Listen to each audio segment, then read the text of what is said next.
Yeah, in 1987, I rode my bike across the country for the first time, and I always promised myself I'd do it again. And so I talked to these folks, and they said, maybe. And I talked to the dean, and he said, okay. And then we started doing it, and that's the day we, it's like magic. That's the day we left. We were happy that day. And to show you how technologically advanced we are, there's the map. This is drawn to scale, and this is extremely accurate. But Jace taught us all how to use our phones to navigate with all sorts of GPS technology. But when we got back, we didn't feel like messing with it anymore. So that's our map.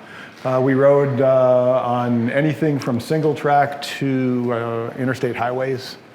And kind of the reason I thought this would be a good idea is there's this power in these really long, epic journeys. And I have to say that by bike scale, this is epic. Okay, and it is pretty high tech. So I'm going to let these other folks introduce themselves. But before they do, I just want to announce that we're going to do it again, not as far. But if anyone wants to ride in the summer of 2024 around Nebraska or leave Chadron and come back in Chadron in the 4-week summer term, or even want to know more about it, please leave your name and your email and we will get back to you. Jace. I'm Jace Demeranville, a history major here at Chadron, obviously. I rode across the country on my bike, also pretty apparent, but I did it for a few reasons, mostly because I thought it was cool and I had nothing better to do in the summer. And it also let me do it as a grade. So I got my capstone credit out of the way with probably the coolest class that Chadron's ever offered. So I'm not biased also, that's true. Well, yeah, I bought a bike after coming to a presentation in 2019 and I've stuck with it ever since. And whether that was for my own good or not, I'm still trying to figure that out. Whoever's next. I'm Clai Jones. I started doing some gravel biking and touring biking with Kurt Kinbacher when Markus and I moved out here in 2017. The longest ride I had ever done was 50 miles before this bike trip. And on day 3, we did 87 miles. So I think I did it just to see if I could do it. And I did it. So yay. So I'm Markus Jones. And when we first moved here in 2017, somebody told me, it might have been Matt Everson, there's a professor, Kurt Kinbacher, he rides his bike all the time. So at some point, I started riding with Kurt, and he's kind of hardcore. And so when he sort of proposed this idea, I said, yeah, not thinking we would ever do it. And then we did. And somehow, one day after another, somehow you cross the country. It's That's how you do it. Yeah. And yes, Ron, it's all uphill. There would be days, these two would look at the maps, we'd let them, I just pretended like I knew where we were going, but there would be days where I would be promised downhill, and it would be uphill all day long, and afterwards you were like, I really thought today would have been a downhill day. So somehow the entire country is uphill. That's what I learned across my trip. Except that one spot in Montana. Which is just flat. All right, so we're going to go state by state, and if you have questions or comments, and that's pretty much the kind of bike that I rode. Just like that. Just like that. So we, of course, started in Nebraska, and that's Jace. The wind blew so hard in Cody that he took shelter under a picnic table. It's the only one who could still flexible enough to get in there. And just for the record, I'm 3 times older than him. So by the end of the trip, he could just bury me. It was kind of embarrassing. That's in Long Pine Creek? No, that's Cowboy Trail. So that's on the Cowboy Trail outside of, I think that's the same day as the previous picture. Okay. It was like day 2 or 3. Yeah. It would be very windy that day. But we stopped. This is on a bridge. We stopped to take a picture. There was a town here, and there's not anymore? Yes, maybe. Was it? Okay, it's by Clinton. Yeah. Clinton, that's Okay. it. Is Clinton still there? All right, getting going. This is the guy that gave us wild picked asparagus in Ainsworth.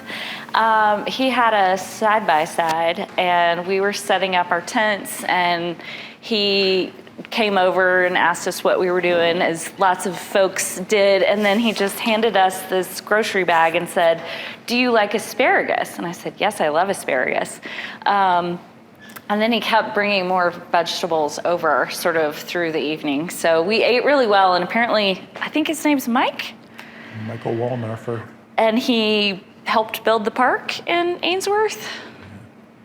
So we met some really wonderful people. I'd still say Nebraska has some of the nicest people. He's our Facebook buddy now. It rained that whole night, and it rained that's right. into the morning, and we kind of got a late start. And he showed up with like giant cups of coffee that next morning. And just the other day, he's talking about his sawmill. I saw a picture of him and his dad by that sawmill. Okay. Jack of all trades. Jack of all trades. Okay. Thoughts about Nebraska? I'm not on the bike ride yet, by the way. I took a few weeks to get here, so I have nothing to say for a while. And you're not going to see me either, I don't think. I enjoyed Nebraska. I think in terms of the whole trip, it was a great introduction to what the rest of my summer was going to be like. Especially like the last day really showed us what Iowa was going to be like. Oh, And that was, Iowa was Mary Clai's favorite state. And so having all of that at once in like the first week really set the tone for the trip. I love Iowa. Then there was Iowa, and Iowa was hard. Go ahead, Nate. You might have said this already, but did you start out going east or We started in Chadron and rode to Washington, D.C., and took the train to Seattle, and we rode east the whole time. And you know, the wind is not always from the west. No. The weird thing about Iowa is I remembered it being really hard, but every single picture we're smiling. I don't know if you could, that looks like a grimace. I'm grimacing. I don't know. I don't think Jace is. I don't think Jace is smiling either. He's smiling. We're busy at the intersection of here and there. I'm like, screw you. So I if we need could, we got on sustenance. roads that were less traveled, and I was not flat. No. If anyone ever told you it is, they're wrong. And the roads were a little janky at times. The really big gravel, and the paved roads had gravel shoulders. I mean, if you see the tractors, they have to be that way. But it made for some interesting biking and some, Yeah. I think the beginning, but again, not much traffic there. We just had No, lunch. not Go a ahead. lot of traffic. When was the first oh shit moment? Like this is like you're in for it. When I got back, Every morning, I would like hobble out of my tent because I was so stiff and sore and need coffee and be really grouchy for about an hour. And then I was like, okay, I think I can do this again. So one morning, Mary Clai gets up. She is grouchy. We all have single tents, right? And so we're all in just different places wherever we're sleeping. And Kurt says, "Would you like some coffee?" And Mary Clai said, "A banana?" I said banana. And Jace from his tent said, "Yeah, Mary Clai, banana." So those were sort of those mornings every morning. I'm in not a one way morning or another. person. I don't make any sense in the morning. And I'm a bear until someone brings me coffee. Or princess, whatever you want to call it. Sort of a princess sometimes were my exact words. And it wasn't, "Do you want coffee?" It was, "Good morning, Mary Clai." Oh, my bad. It was just good morning. And I said, banana? Outside of Des Moines, they really good cycle path system. Really nice bike trails. And so, yeah, that was a lovely day, wasn't it? We met a bunch of other cyclists. Yes. And they're still following our Speed Goats on Instagram. And we Yeah. discovered, I think, Casey's General Store somewhere in here. And we just, You can always count on Casey's. they have really good pizza. They do. And by the time we were at the end of Iowa, we were Googling to find out where Casey's stopped because we were like concerned. What How we're are going to we do for gonna lunch eat? every day. I will say though that, so this was one of the very best days and maybe flattest respites in all of Iowa. I think Jace and I counted, it was like an average of 7 to 10 hills per mile in Iowa. It was our 4th highest climbing day. Third. So we climbed more feet in Iowa. Yeah, Iowa. Not flat. Thoughts about Iowa? Defend your state. The people are really nice. The people are very nice. It was really very lovely in retrospect, but there were some hard days. Not that much. Probably just half a around day Des into Moines. Des Moines, and then once you get to the other side of Des Moines, it kind of petered out. And then once we got to Iowa City, no, there are more bike trails, but to get like a direct route, we kind of the mantra in Nebraska is get on the gravel, and in Iowa it just ripped our tires apart. Yeah. But we lived through Iowa. We thought it was just lovely after we left, and there were still Casey's in Illinois for a little while. Yeah. There's the Illinois towpaths. But yeah, this was one of the rougher sections of the entire trip. This was a single track trail. I think it was supposed to be double track, but you really could only ride half of it. And it was along a canal. And Markus enjoys canals, but he wasn't there for it. We'll get to that. And so we spent a lot, like this whole day we spent just like riding through grass. The next morning we were riding through grass, And but water. It was wet. Yeah. And so that was an interesting part of the trip. But I think overall, Illinois was pretty enjoyable. It was nothing like Iowa in that there were no hills. I think across like the two states of Illinois and Indiana, we did less climbing than like some days in Iowa. About right. And as part of the canal building revolution from the 1830s and 40s, so these were the towpaths. And they are on the Great American Rail Trail, but a lot of it's not particularly well maintained. It's a really great idea.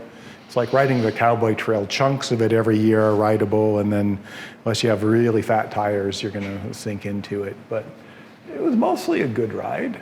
Oh, it was really fun. Yeah. It just totally ate our tires up. Yeah. Again, kind of the infrastructure that it was, connected by. I was trying at the beginning of the trip to make lists of like all the flora and fauna. I'm an amateur naturalist, nothing like, I don't know the Latin names of anything, but I was just fascinated by all the different kinds of flowers and birds and trees and grasses, and I was trying to kind of track them. But I started to lose track after, there's so many things you got to think about while you're riding. But Illinois, I think, was one of the most lush states that we rode our bikes through, which is surprising. It's not something I knew about Illinois. It really is true. When you cross the state border, it's different. It's true. If you ride up to Wyoming, you're in a different state. It feels different, but every state had its own character. And Illinois was the towpath of mass destruction, but they were still cool. They were cool. Lots of thorns. And then on to Indiana. This is one of my favorite campsites. So as we pull in, and then within the next 20 minutes, that's what we degenerate to. And people in Indiana were just lovely. They were very You nice. guys want to say anything on Indiana? It was great. I believe we had like one Buc-ee's, or not Buc-ee's, Casey's. We had one Casey's in Indiana, so that was like our last goodbye was right there.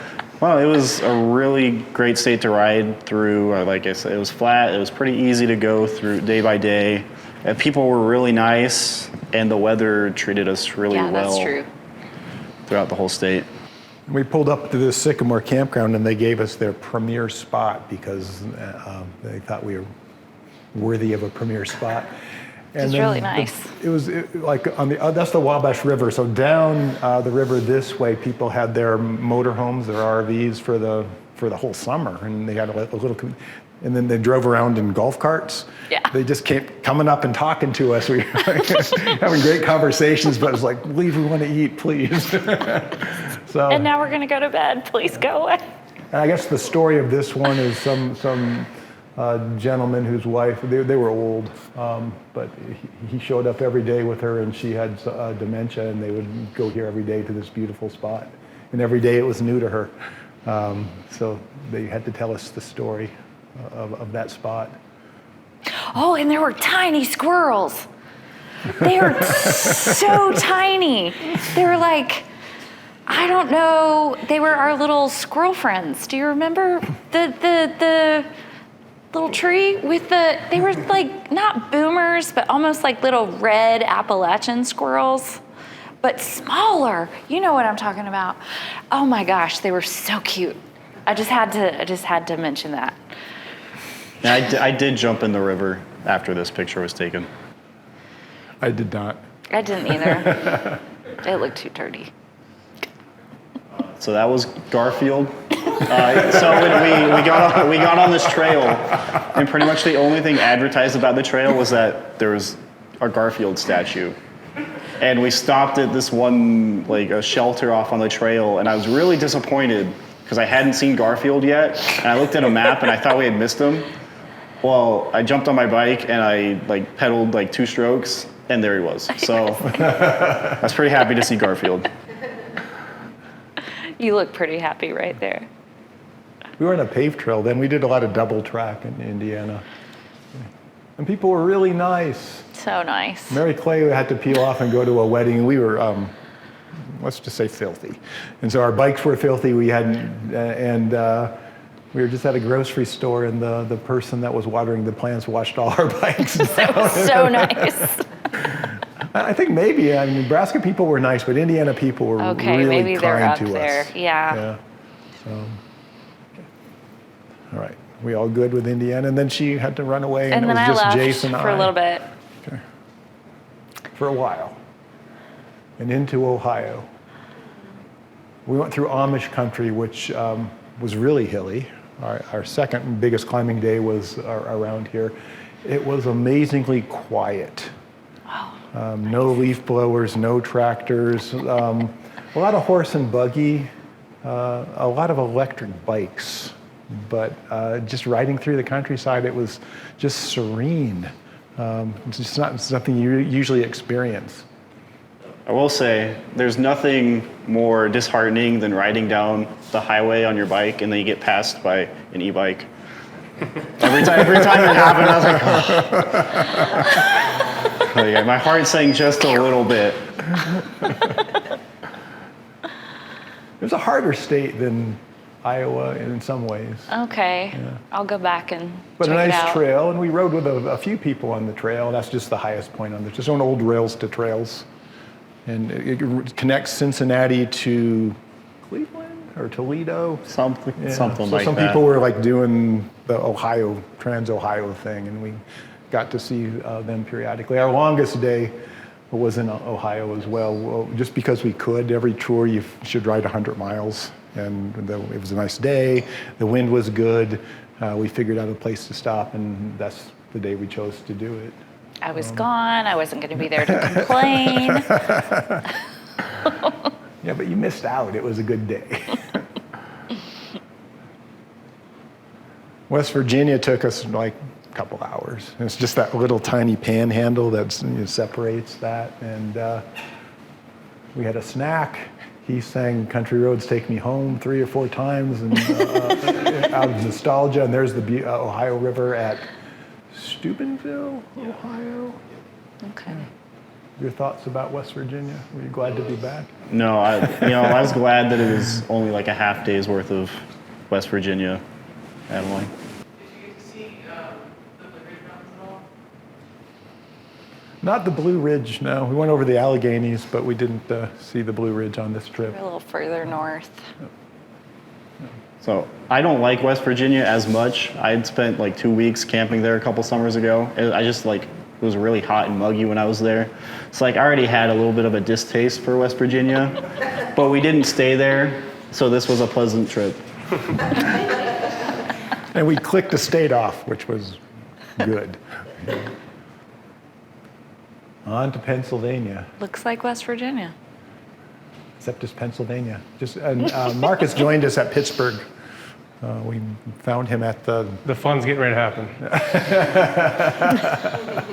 When Mary Clai left, we promised not to have fun until she joined us again in Washington, D.C. So don't tell her we kind of had some fun in there. That doesn't look like There's fun. a trail that runs from Pittsburgh essentially to Washington, D.C. It's the old Allegheny Railroad, which is about 140 miles of 3% uphill, which Markus enjoyed his first couple days out. And then once it gets to the gap there, you get on a towpath for a canal, the C&O Canal, and that takes you right to Georgetown. So this was, in some ways, some of our best camping because all you had was a pump and a satellite there, but there were campgrounds periodically, so you didn't have to really plan too far ahead. And we turned our machines off too. I think we were having a hard time keeping everything charged, and just there was rode. No charging for like 4 or 5 days, so we just rode until we wanted, and it was pretty nice. And I think the only proper shower we had was at Husky Haven until we got to DC. Jace and I had a shower at the end of a day. Kurt just sort of shook his head at us. It was a really nasty, was it after the canal? Kurt threw me into a canal. I'd do it again. Which ends up coming back into the story later. But for a while I'm sinking with my bike on top of me into the water, wondering why they're not reacting, and just kind of figured it's a 60-pound bike, I can't do anything, and so I'm just sinking into the water. And then all of a sudden the bike magically is off me. Kurt and Jace scramble down the bank and pull me up, and then I'm just covered in little cuts all over because it just was a briar bank that I had fallen down. And I stopped because Kurt was taking a picture of a beautiful heron, and I was like, oh, that's a nice picture. And so I just put my foot down, but there was nothing there, and that's why. So Kurt didn't throw me in, I actually fell. But we had to then find one of those pumps and sort of like wash off, but it's an iodine pump, you never feel very clean. And so it was either that day or the next day where the heavens opened at like right when we were putting our tent together. And so Jace and I decided to just go ahead and embrace it. Instead of hiding from the rain, we just went to a pump and showered. It was nice. I felt human for a second. I hid. He did not shower though. He waited another few days. Crossing the Mason-Dixon line, there's that surveyor's mark from 1767. Just a surveyor's line, but it is a north-south divide. Although on a bike trail like that, you don't really notice you're in the south. And we never left the Union, so but still, once in a while you'd run into these surveyor's marks, and we ran into in Ohio too that started the survey when the United States treated with the native people. And there's the towpath, so we're running right through the lock at that point. So the canal is still there, but the locks are not functioning. Some of the Illinois canals had a few locks that they restored so they could demonstrate with some rangers how they moved the barges up and down. But this was fun. There were a lot of bicyclists on this too, weren't there?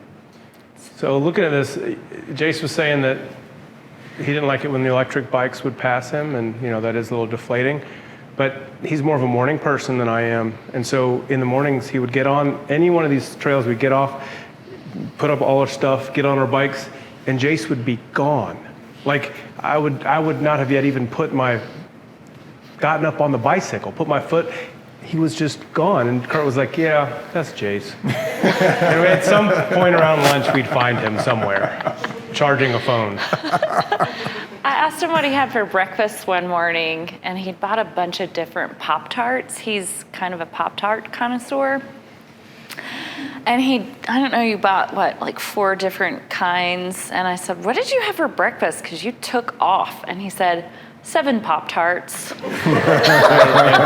only reason I had 7 is because I shared one with Mary Clay. It would have been 8. It would have been 8. So what if it Didn't really do that much for me. That was the toughest part, was food. Yeah, they're just not. I got tired of eating. Speaking of food. Speaking of food. So this is Hemlock the cat, a little tiny miniature cat that I had in my pocket. And she made a lot of friends. She has her own Twitter, doesn't she? She has her own Twitter, I think. She got lost in Washington.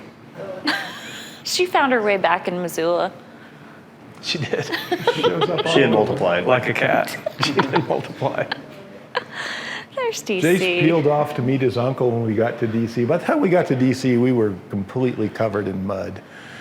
We just rode down the National Mall and went to like all these, my favorite monuments, the Korean War Monument. We went and saw MLK.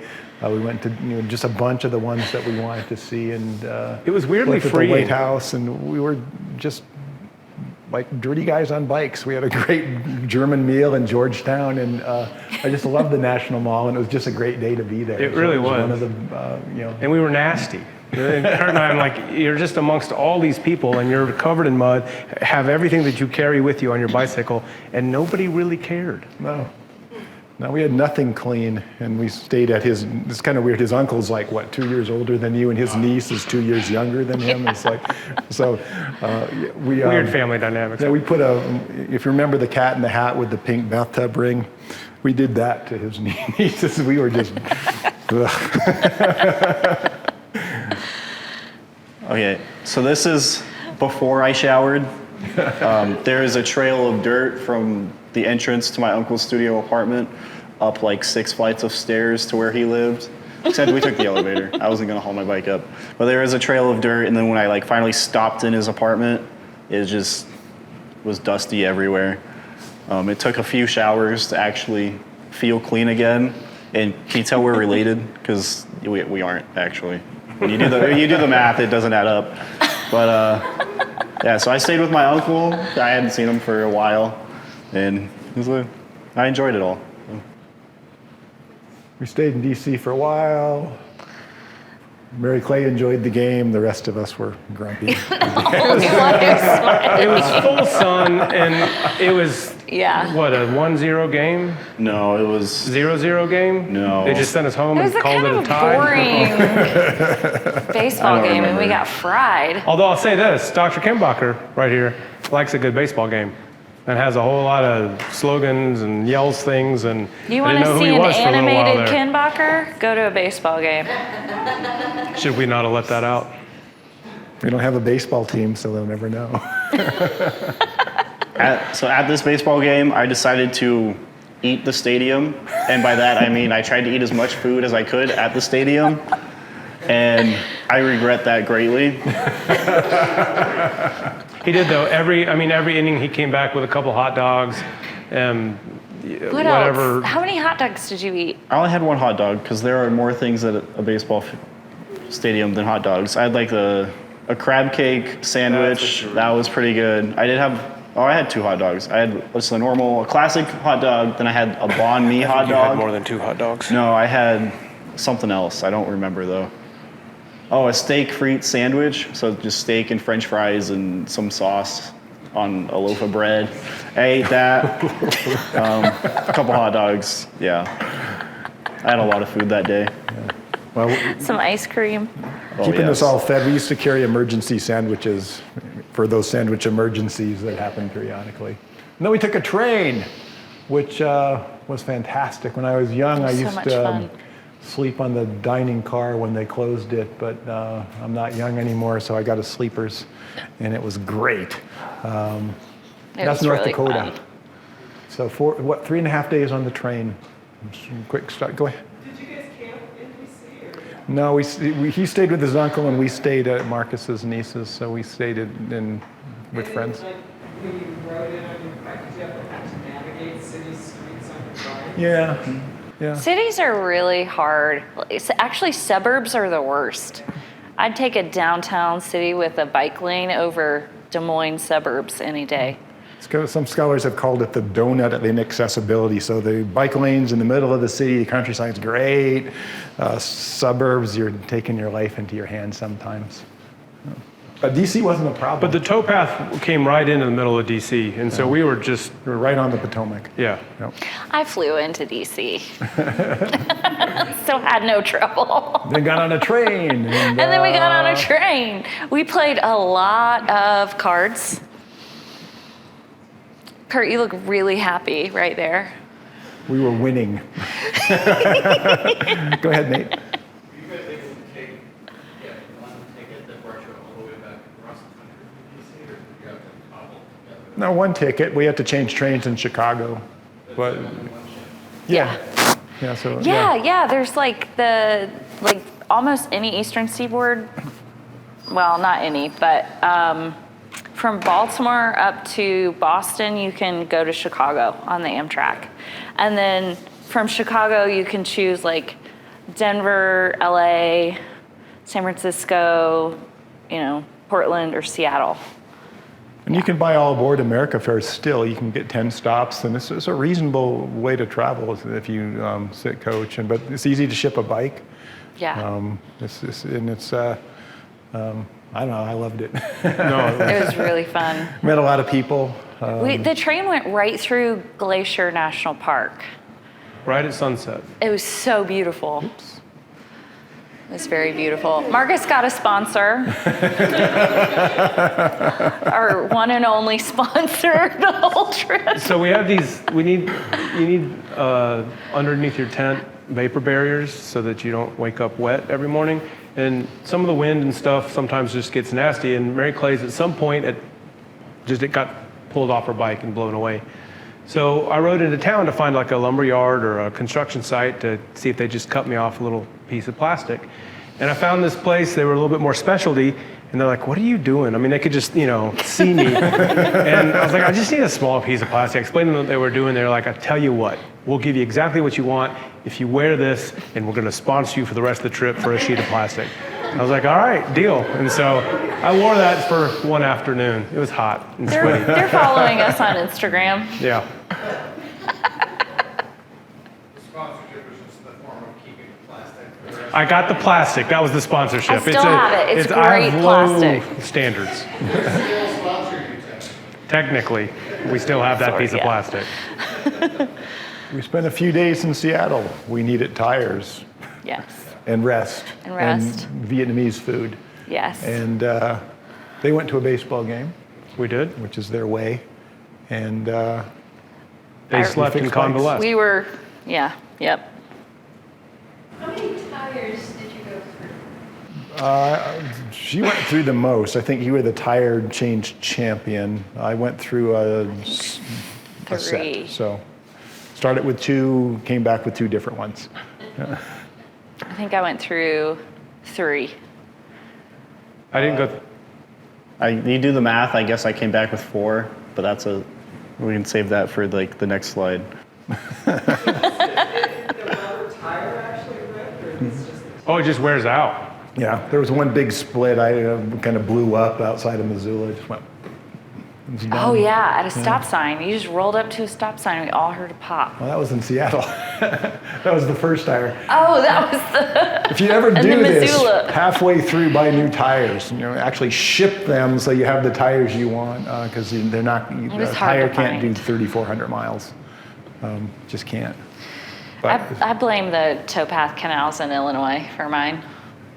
yeah, those did rip your. I had a laceration. where was it wrong? It was thorny. So it just wasn't maintained, and there were just trees, sort of branches hanging out way over the trail. That might be your tunnel. There we Yeah. go. So this is we've left. We left Seattle. There's a lot going on here. Kurt and I had just seen a bear, and I wanted to take a picture because I'm not as smart as he is. And he was like, let's get out of here. And I was like, oh yeah, it is a bear. It was a tiny bear, but that means there's a bigger bear somewhere, right? And so the picture I have is a terrible picture. It's just a blurry picture as I'm trying to chase Kurt. But it was a tough day. And so Jace and Mary Clai got to this campsite before us, and we're kind of just riding in, taking it slow. And this was, I think, a low day for maybe everybody. It was very wet, very rainy. You were not feeling good. And the next day, 100%. we get to this Snoqualmie Pass is this long tunnel. You have to put on lights and everything. And I'm a very careful rider. I grew up mountain biking. And so all of these were blowing tires left and right. And I'm like, I haven't blown a single tire. And in this tunnel, Kurt's right behind me. And there's some like metal booby trap. I mean, it had to have been just to cut tires. And my tire just popped. And I looked at Kurt and I said, we need to stop. And it just, all of my stands, the tubeless fluid that keeps it, the slime that keeps it from going flat, just leaked out all at one time. It was, so that's when my tire failed. And I had a good tire still, but it got lacerated. This day on the right was like a 70-mile day. I told him it was going to be 40, but that didn't pan out. So 70 miles uphill all day out of Seattle. So let's say this. Seattle, the first 30 miles are flat and really pretty and nice. And then we get to this hill. And it's called, the locals we find out call it Heart Attack Hill. Heart Attack Hill. You can't ride your bike And it's up not it. rideable. That's how steep it is. We had to get off. And so Jace and I make it to the top at some point. We're like, oh, let's go back and help Mary Clai and Kurt. Well, we turn around and Mary Clai's at the top of the hill. I'm like, wow, that's amazing. And then we look down and Kurt's, again, not feeling well, right? It's not because he's a bad rider, having a bad couple of days. So we come down there to help, like we come running down the gravel, and he said, don't touch my bike. And he... And then I tried one more time. He said, no, I'm going to do it. And so we just sort of walked next to him as we walked up the rest of that hill. I didn't die. I kind of felt dead, but I did not die. And then we had to go down a similar hill. And I think that's the only fall I actually had, but it was like slightly controlled falling because the alternative was to go head first over my handlebars onto the slick, gravel, muddy trail. And I mean, it was like staring straight into an abyss. And I was sliding everywhere and my brakes were sort of going out. And so I just... It was graceful. Just a bailout. I just ran my bike into the grassy hillside and tucked and rolled.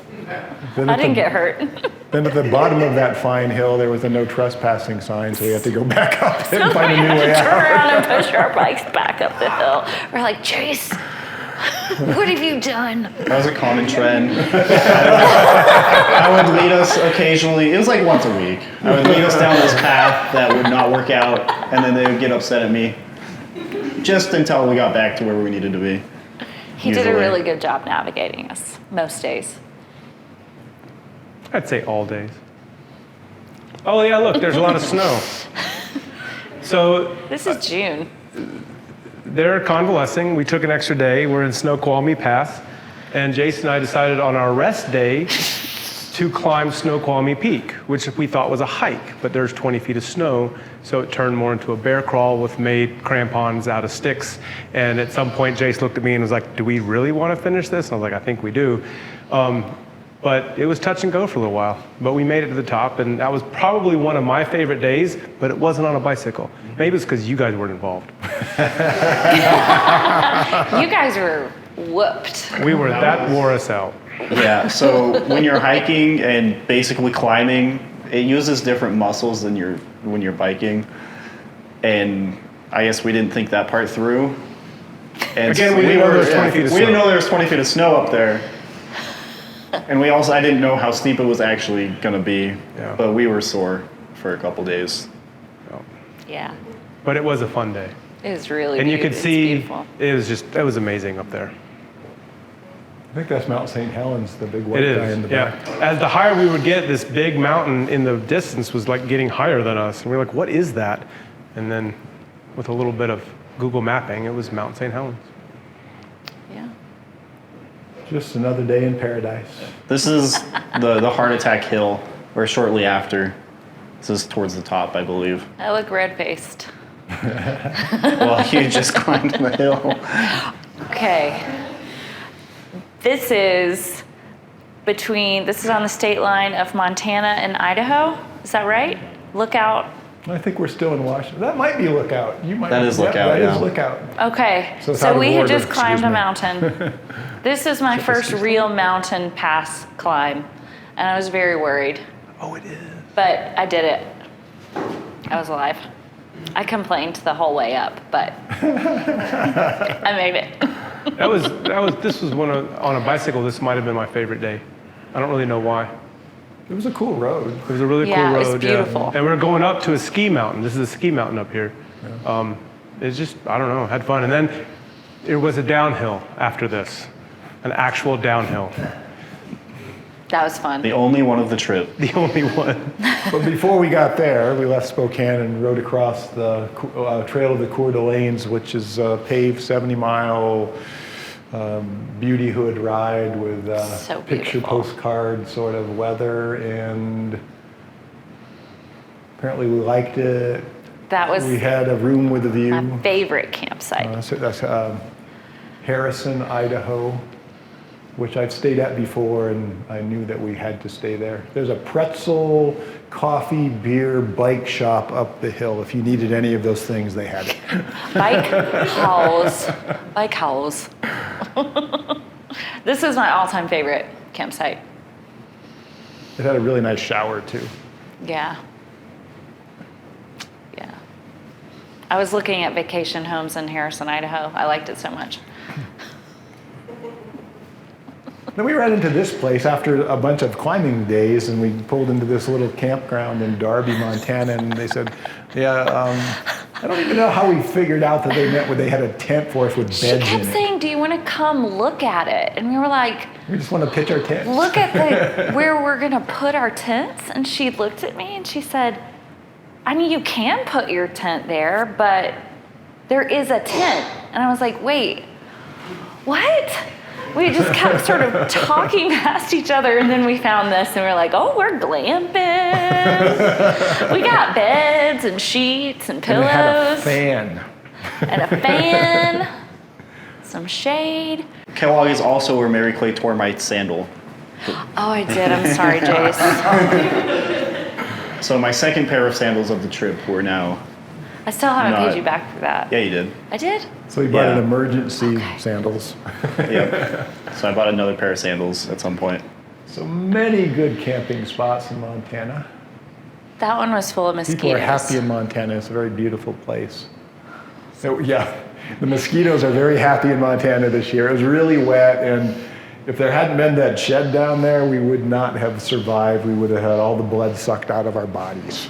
But there was that shed, And it was really there's beautiful. a lot of those in Montana, and fundamentally it's just there for cyclists. And we met, later on you'll see a picture of the two young people that we met that we kept running into, that you do on bike trips. And this is just a little town called Wisdom. There's not much in it. There was a nice restaurant. Yeah, it was a wonderful There's place. no water at this one, so we bought all the 4 gallons of water that were in the general store. And Wonderful place, yeah, though. just kind of Magic.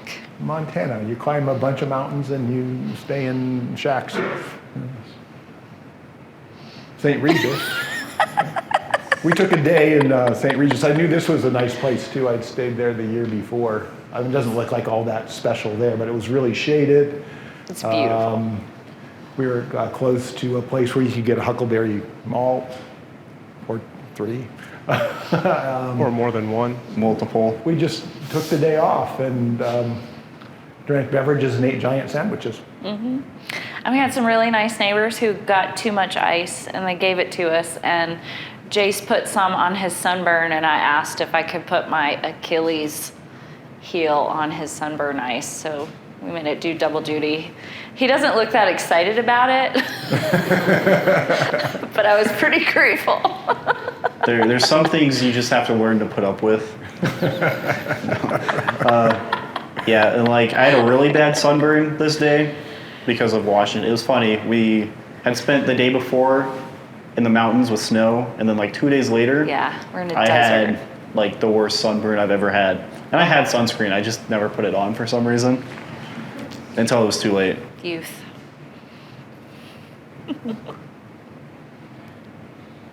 We lost Markus in Missoula. Oh, right. So Markus. Yeah, remember that canal that I fell into? and all the washing up afterwards, one little spot apparently under my sock didn't really get washed up, and so I had like a volcano infection happening on my ankle, and it had like these beautiful blue and purple streaks that were coming out of it. And at some point, Kurt looked at me and was like, "You should go to the doctor." And so I did, and the doctor said, "You should stop riding." And I didn't stop riding for another 10 days. But at some point, it just became sort of too painful, and so I stopped, and then I was on broadband antibiotics, but apparently the stopping was the key because it very quickly healed after that. Then Mary Clai had to leave us again, so we changed our route, went down to Idaho Falls. Those are the falls. They're It's a man-made. cool town. Very People cool were very town. kind to us in Idaho Falls. So if you're thinking the Panhandle, people were cold. This part of Idaho, people were very warm. Very nice. Yeah, and it was kind of a lovely little town. I love the state. Lovely little bike shop. Yeah. She needed to ship her bike, and they were like telling us where we needed to eat and They're really, really nice. sharing stories. And Mary Clai didn't need her bear spray anymore, so she gave it to one of the guys Dave in there. of Dave's Bike Shop Yeah. was getting ready to do the Continental Divide Trail. Is that what Great it's called? Divide mountain bike route. Great Divide mountain bike trail, and he was going to need it, so I gave it to him because he was so nice. We didn't spray any bears. I didn't even see any bears. This is after I left. After Is clear, this it's an not effigy? this is part of the Great Divide Trail. Then I think maybe 5 days strung out together from Ashton, Idaho, until we got to Lander, Wyoming, were some of the best days we rode. I mean, every day was beautiful, and we were on this Great Divide Trail, and we spent a day in the Tetons, extra day. Lander was just fantastic. Although our biggest climbing day was this day on our way to, the park, right? To the Is that a Tetons, yeah. warning for cyclists? That's an advertisement. Okay. Looks really good. Looks very appealing. Yeah, but there's a number of little campgrounds along the way, but we just, that was a good time. Yeah, so the Tetons were probably my favorite part of the trip because it's like one of those things I've always wanted to go to, and I finally got to. It just so happened I rode my bike there. And earlier I said I went through, or I guess I got 4 new tires on the trip. That's because I actually just got a whole new bike at some point in Spokane. So that's me with my new bike that I got in Spokane, and I finished the trip with it. I was very happy with that bike, and it's a little sad at the moment, but I still, one of my favorite things I own. It'll cheer up. You'll figure it out. Tetons are always great. Why the new bike? Well, partly because I felt like it, partly because I couldn't pass up on the deal. There's a bike ferry. Yeah, and then partly because my bike that I had didn't want to work 100%, and I didn't feel like putting the time in to fix it. So I just sent it home and got an upgrade, a really nice upgrade. One of my best friends in the world lives in Spokane, and he was my mentor when I started my first job out there, and he would intended to ride that on the Great Divide. He's got like a basement full of bikes, but he was pushing 80, and he said, we'll give the kid a deal, and he can just carry on their tradition. He's still riding, but now Jace can ride like the wind, which he was already going way too fast anyway, but then he got really fast. Yeah. Our friends. Remy and Summer, we met them in Wisdom, We met them Montana. in the little mosquito shack. They were, he's from Boulder, Colorado, and she's from Portland, and they're roommates, and they were from where? Bellingham, Washington. So they rode their bikes from Bellingham, Washington to Boulder, and we kept running into them over and over again. They're really fun. And when we parted directions one day, they were heading south into this nasty headwind, and we were heading north with a really wonderful tailwind, and they were like scowling at us. I think Well, he I think said our he last wasn't. report from Remy was that he hated biking. I don't think he's going to get on a bike again. But they looked happy at that time. Yeah. And, We stayed in the, if you know where Jeffrey City is, there's an old church that's a biker's hostel. We stayed there with them, and we just kept running into them. It was always like, hey, this is in the Teton Park. That's the Teton, the grand one. I think that there's a few more, but that's their claim to fame is that one. I originally had plans to climb it, but after climbing Snoqualmie Mountain earlier, I realized that was not a good idea. So I'll be back for Separate trip. that. Yeah. Separate trip. And then there's the rest of Wyoming. This is the 4th time I've ridden across Wyoming, and I was so glad that I was riding with someone. Once you leave Lander, Wyoming's huge, and it was hot, and I was glad to be in Nebraska. So just got happier and happier. We got to Nebraska. Did you smile when we hit the state line? Probably. A little bit, and then we got to Harrison, and they have that old railroad hotel there, the bed and breakfast now. We decided, we'll stay there. They have transoms. It's like a really cool old place. It was one of Jace's best eating days I've ever seen. We got a Subway and Lusk, but he got 2 Subways because he needed an emergency sandwich. We got into Harrison, which isn't that far. He ate his sandwich.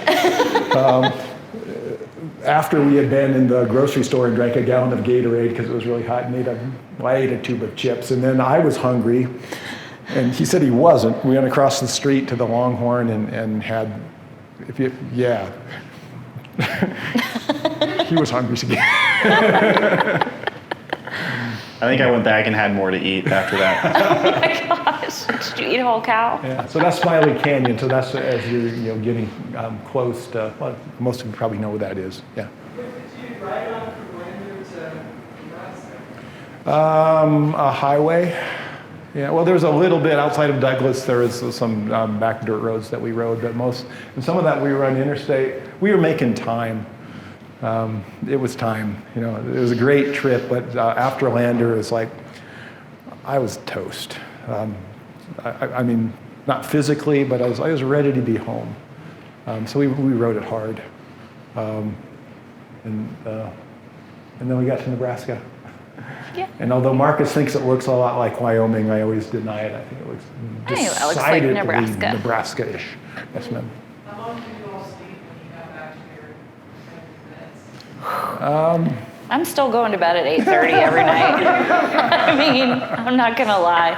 I started a bedtime routine during the trip, and I'm still going to bed pretty early. We were getting, you mean when we got back or during the trip? Oh yeah, I was like 10, 12 hours. Yeah, I think I went to bed when I got home that day at like 3 in the afternoon after I'd showered, trying to get clean. I woke up in time for dinner, so I ate dinner. I actually ate like everything that was at dinner. Like there were no leftovers that night. And then I went and took another shower because I was just dirty. And then my parents went to go like take care of our goats that we have or something. And so I went to Domino's and ate 2 pizzas and a sandwich that night before I went to bed. I've never eaten a whole pizza, even on the trip. You had some good eating days. Oh yeah, definitely. Second breakfast is a good tradition. And we're back. Yeah. Skinnier and happier. That is my third pair of sandals on my bike. That's true. You lost your first pair in Nebraska on Highway 20. Mary? Did you run into any really nasty, serious storms? Yes. Norfolk. Yeah, Norfolk was, we were camping, a really nice park in Norfolk at the very end of the Cowboy Trail, and we were going to ride, and then we saw how dark it was, and then we went under a picnic shelter for a little while, and the park guy came by and said, you better go into the blockhouse up there, the black restrooms there, and we didn't ride that day, and it just stormed, and then we had a nice storm in that downhill in Montana with the hail and the sideways Oh wind. yeah, we were snowed on, hailed on, rained on, all in one day in Montana. And in right outside of DC, we had that one day, all uphill, all rain. And then one day we turned around, right? Because it was going to rain. So we know there's a campground behind. Yeah, some. Just poured. Yeah. But it's the lightning that's really the scary, well, as you know. Yeah. Yeah. Yeah. How much weight of supplies Probably, About 40. I was at about 40. yeah, 35, 40. I think mine was like 25, 30. Depends how many sandwiches I was carrying. Like, what were the essentials? That's a great question. Sleeping bag, tent, a couple changes of clothes, and then tools, water, food. This ukulele was apparently an essential. Didn't weigh very much. We had live music every night. So the way it's, this is your bedroom. So tent and sleeping pad and sleeping bag. This is your dresser with your clothes, tools in here. Modern bikes don't need very many tools, so it's kind of nice. Food and a stove and more food and some food. And often extra water that you could carry over your food. I think we pretty much packed similarly. We did. In place of a ukulele, I had a chair on the back of mine. That's right. And he had the tent in the hall. We had all the little one-person tents. He's like sitting up in his An tent. enormous, spacious I tent. splurged on a 2-person tent, which I think weighed about the same, if not less than theirs. So I wasn't gonna complain. Oh, and this little bag here holds like 7 or 8 Cliff Bars. Yeah. But we got tired of Cliff Bars. Yeah. Or a can of Pringles. Or a can of Pringles. Yeah. But not much. No. I mean, just really what you Yeah. need. 2 pairs of bike shorts, 2 bike jerseys, 2 bike socks, 1 pair of bike shoes, camp shoes, and then, some underwear, and then like maybe 1 or 2 pairs of clothes that you're going to wear when you're at camp. But at some point, I didn't need sleep dress anymore, sleep camp dress. And so I just dropped it off in Dillon, Montana at the Patagonia outlet. They said they'd recycle it for me. So at some point we started shedding. Like I'd packed way too much stuff. And then along the way, I'd leave things that I didn't need anymore or give them away. Because the entire United States is uphill. And you realize what you're carrying with you with every pedal stroke. How many speeds are the bicycles? 11. What's You're mine? riding 11, and I think you're riding 27. 27. So I have 3 cogs. They're geared a little could- differently. I'd go to a 2x, I think. I don't want to go down to an 11 speed, Yeah. but I would maybe go down to a 2, I don't know how many speeds that would be if you took away one of the That would be 18. 18. But there's a really low gear on there, so if you're turning the cranks, it's not even, it's less than a 1-to-1 drive. What does that mean? What? Speed on bicycle? The gears. So like you've got I'll show you one. gears in the front and gears in the back. So this doodad makes it easier or harder to pedal. I only used like 4 of mine, it turns out. I needed granny gear. I needed to go all the way down and make it the easiest as possible. And I rode in that for 7.5 miles straight up Big Hole Pass. And it was a good day. It was a good day, actually. I survived. Yeah, it was better than heat stroke in Spokane. Yeah, that was rough. That was a rough day. Yeah.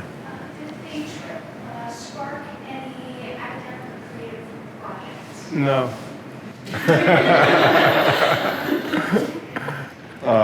I carried a camera with me the whole way, and I just recently decided realized I'm not actually going to do anything with those. Well, I'll do something with those pictures, but I'm not going to turn them into anything official. It's just a lot of work that I don't have time for. Nor, I went on the trip, that's what matters to me. It became sort of a just once a day thing. The routine was sort of what we were doing. And so, if you're doing 50 miles or 70 miles, depending on the terrain, it was about the same amount of time every day. And so it's just a bunch of eating, a bunch of biking, and a bunch of sleeping. And then you do it again and again and again. There are really beautiful moments every day all along the trip. But it takes a lot of energy to do that. And so I did actually find, I had a little notebook that I thought I didn't do any writing. I did a little bit. It turned into mostly lists. How many downed trees did we climb over today? How many, green-winged teals did I see today? I wrote down some of my dreams. I just kept dreaming about flying. So maybe I'll turn it into an essay or something. I There's don't know. something powerful about this, though. It sticks with you a long time. Someone asks, what did you learn? And it's really kind of like college. You don't know for a decade, and maybe even longer than that. And I've been doing this for 40 years, and so far I've written like 6 paragraphs. Well, they've been published, but I mean, Yeah. we were having that conversation the other day. It's like it's a difficult thing right now to write about. I mean, people write like blogs, but it reads like pretty much what we just said. And once you read 3 or 4 of those, you know what they're doing and you admire it, but it's not interesting as far as writing. The trip's interesting. I'd like to be able to write about it. I don't know when this is going to happen. Better happen pretty soon for me, but that's a good question. But I mean, if you think about the academic production, I mean, the whole preparation of the trip and the planning of the route was, the research was done before. Although daily we took a different route, but I mean, we had a plan. So there was stuff going on all day, but as far as like epiphanies and brilliant writing, not from me. I'm not hardcore. I realized that. Why did I do this hardcore thing? I'm not really sure, but I realized I'm not really that hardcore. If I did it again, I would need to be guaranteed to have coffee every morning, like good coffee, and a glass of wine every night. Like good wine. Good wine. None of that Boone's Farm stuff that you find at a convenience store. Well, Mary Clai's got 25 minutes before it's 8:30, so I think we should probably wrap. All right. And if you guys want to ride across Nebraska with us in summer 2024. I'm waiting on my invite. Surveys, and if you couldn't sign it, if you wouldn't mind, that would be great. Thank you all for coming.